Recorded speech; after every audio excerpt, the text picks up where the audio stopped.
आज हम एक्सप्लेन करने वाले हैं साल 2019 में आई एक ज़ॉम्बी मूवी को, जिसमें हम देखेंगे कि नॉर्थ अटलांटिक की एक जेल में रह रहे कुछ खूंखार कैदियों पर एक मेडिकल एक्सपेरिमेंट किया जाता है और वे एक्सपेरिमेंट पूरी तरह फेल हो जाता है और वहाँ के सारे कैदी ज़ॉम्बी में कन्वर्ट होने लगते हैं। साथ ही हम देखेंगे कि कौन कौन इस जेल से सर्वाइव कर पाएगा। तो अब कहानी को शुरू करते हैं। मूवी की शुरुआत होती है और हम स्टोन नाम की एक लड़की को देखते हैं जो अपनी माँ के साथ सी साइड पर मस्ती कर रही होती है। तभी स्टोन की माँ देखते ही देखते समुद्र में कहीं खो जाती है और यह सीन देखकर स्टोन भी डर जाती है और वो अपनी माँ को बचाने के लिए भागती है। लेकिन इसी बीच उसकी नींद खुलती है और हमें पता चलता है कि यह सिर्फ उसका एक सपना था। और साथ ही हमें पता चलता है कि स्टोन एक आइलैंड पर बनी हुई जेल में है जहाँ पर वह किसी जुर्म की सजा काट रही है। बात करें स्टोन के पास्ट के बारे में तो स्टोन एक स्पेशल कमांडो थी जो एक फैमिली की प्रोटेक्शन का काम करती थी, लेकिन उसी फैमिली के मर्डर के चार्ज में उसे जेल हो गई और इसी वजह से वो यहाँ पर सजा काट रही है। अब कहानी आगे बढ़ती है जहाँ हम देखते हैं कि स्टोन को एक ब्रुक्स नाम का डॉक्टर ब्रीफ कर रहा है और उसे बता रहा है कि हम जेल में कैदियों पर एक एक्सपेरिमेंट कर रहे हैं जिससे समाज के लोगों के लिए कुछ मेडिसिन बनाई जाएगी जिससे कि कैंसर जैसी बीमारियों को खत्म किया जाएगा। अब यहाँ डॉक्टर ब्रुक्स स्टोन को भी उस एक्सपेरिमेंट में पार्टिसिपेट करने के लिए बोलता है, लेकिन स्टोन उसे मना कर देती है। जिसके बाद डॉक्टर ब्रुक्स स्टोन से कहता है कि अगर उसने एक्सपेरिमेंट में हिस्सा लिया तो उसकी सजा कम हो जाएगी, लेकिन बावजूद इसके स्टोन नहीं मानती। जिसके बाद सैनिक स्टोन को वापस उस सेल में ले जाते हैं जहाँ पर वेनम की एक और खूंखार कैदी भी थी जो स्टोन पर ब्लेड से हमला बोल देती है जिसके कारण उसके पैर में चोट लग जाती है। अब स्टोन को यहाँ पर गुस्सा आ जाता है और वह भी उसे मारने लगती है और उसे मार मार कर बेहोश कर देती है। लेकिन इसी बीच एक सैनिक वहाँ पर आ जाता है जिसके बाद स्टोन को कैदी हॉस्पिटल में ले जाया जाता है जहाँ हम देखते हैं कि वहाँ पर बहुत सारे ऐसे कैदी है जिनकी हालात बहुत ही बुरी थी और वो दर्द के कारण चिल्ला रहे थे और हॉस्पिटल के डॉक्टर को इस बात से कोई भी फर्क नहीं पड़ रहा था क्योंकि वह तो सिर्फ अपना ध्यान खाने में लगा रही थी, ना कि कैदियों के इलाज में। तभी हम देखते हैं कि डॉक्टर ब्रेग स्टोन के घाव पर स्ट्रेचर लगाने लगती है, वह भी उसे बिना बेहोश किए। उसकी यह बेरहमी देखकर स्टोन को उस पर बहुत गुस्सा आता है, लेकिन वो चाहकर भी कुछ नहीं कर पाती है। थोड़ी देर बाद वहाँ पर दो ऑफिसर एक पेशेंट को लेकर आते हैं जिनकी हालत बहुत ही नाजुक थी और वो लोग डॉक्टर को बताते हैं कि एक्सपेरिमेंट के समय इस कैदी ने बहुत ही अजीब सी हरकतें की थी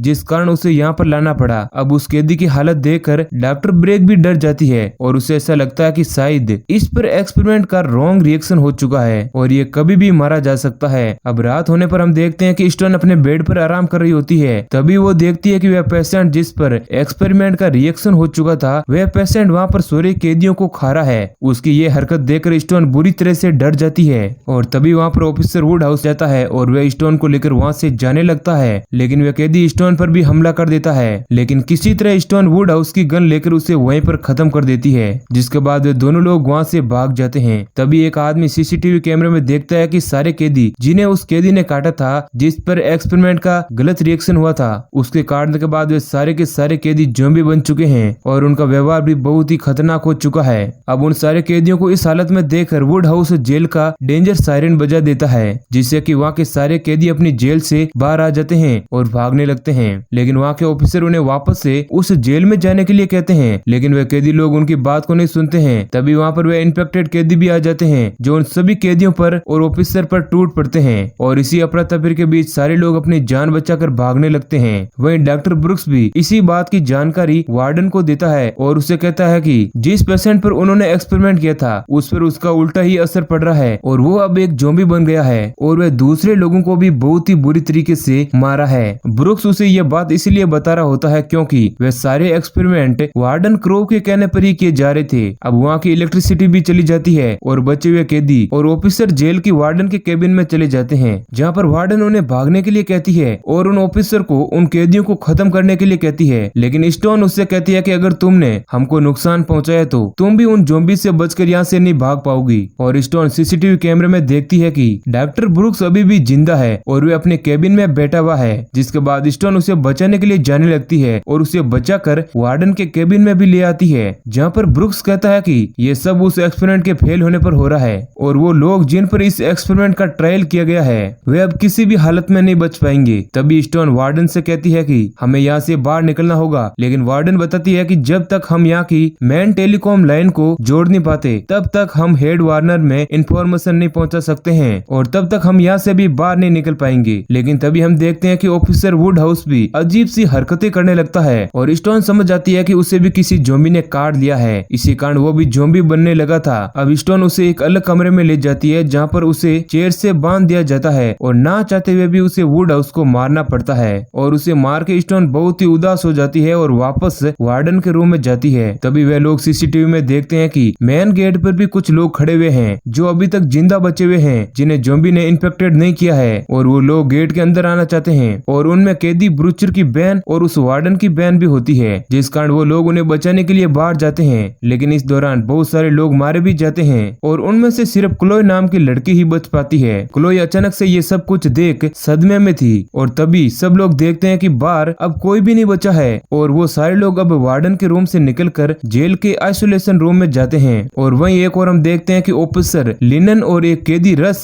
वहाँ से अकेले ही बाहर निकलने का प्लान बनाते हैं, जिसमें वो लोग एक बोर्ड से वहाँ से उन सभी लोगों को छोड़कर चले जाएंगे। इधर वार्डन क्रो को लगता है कि अब वो लोग इस जगह से नहीं निकल पाएंगे, जिसके बाद वो अपने आप को खत्म करने की सोच अपने सिर पर गन रख लेता है। लेकिन तभी वहाँ पर स्टोन आ जाती है और उसे ऐसा करने से रोकती है और क्रो के एक्सपेरिमेंट के लिए उसे बहुत ही भला बुरा सुनाती है और कहती है कि इस सिचुएशन के लिए वो और उसका वो घटिया एक्सपेरिमेंट ही जिम्मेदार है। तभी वहाँ पर वार्डन की सिस्टर भी आ जाती है जो अब इन्फेक्टेड हो चुकी थी। उसे वहाँ देख स्टोन उसे मारने ही वाली होती है, लेकिन क्रो उसे रोकती है और कहती है कि अगर उसने उसकी बहन को मार दिया तो वो कभी भी यहाँ से उन लोगों के निकलने में मदद नहीं करेगी, क्योंकि उसकी ही आवाज सुनकर हेडक्वार्टर से उन लोगों को बचाने के लिए रेस्क्यू टीम आएगी। जिसके बाद स्टोन उसे नहीं मारती है और वो वार्डन से यहाँ से निकलने के लिए रास्ता पूछती है, जिसके बाद वार्डन बताती है कि वो लोग सिर्फ हेलीकॉप्टर से ही इस आइलैंड से निकल सकते हैं और इसके लिए हमें मेन लाइन को जोड़ना होगा, जिसके लिए हमें इलेक्ट्रिसिटी की जरूरत होगी। जिसके बाद हम देखते हैं कि सभी लोग उस जेल में बिजली सर्च करने लगते हैं और तभी वहाँ पर लिनन और रस वहाँ आकर उन सभी लोगों को गन पॉइंट पर लेकर धमकाने लगते हैं, क्योंकि वो लोग अकेले ही वहाँ से निकलने की फिराक में थे और इतने सारे लोगों को वो बोर्ड पर नहीं ले जा सकते थे और यही कारण था कि लिनन और रस उनको धमका रहे थे। और इसी बीच वार्डन की सिस्टर एलिजाबेथ लिनन पर अटैक कर देती है और ब्रूचर अपने गन से उसे वहीं पर मार देती है और वो लोग उसे इलेक्ट्रिक चेयर पर बैठा देते हैं, जिस कारण उसकी वहीं पर मौत हो जाती है। अब वो लोग दूसरे रूम में जाते हैं जहाँ उन्हें कुछ ज़ॉम्बी नजर आते हैं। अब उन ज़ॉम्बीज का ध्यान एक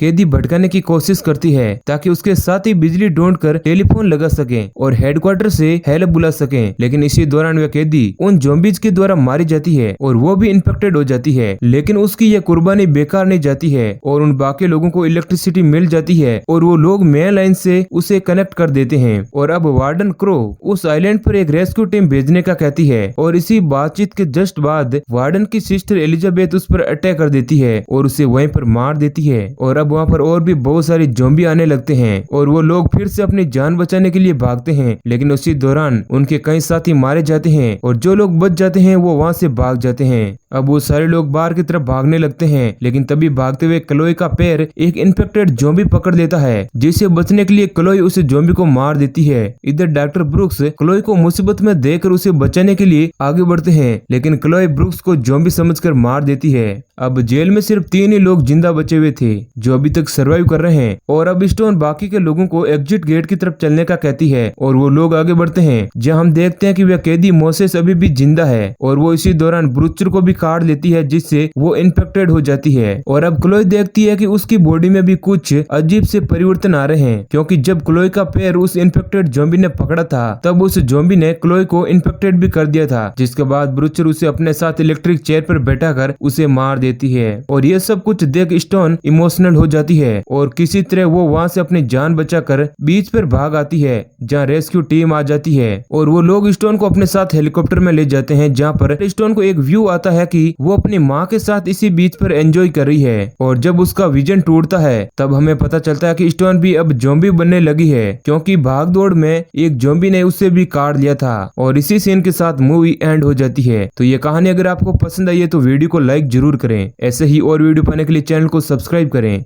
धन्यवाद।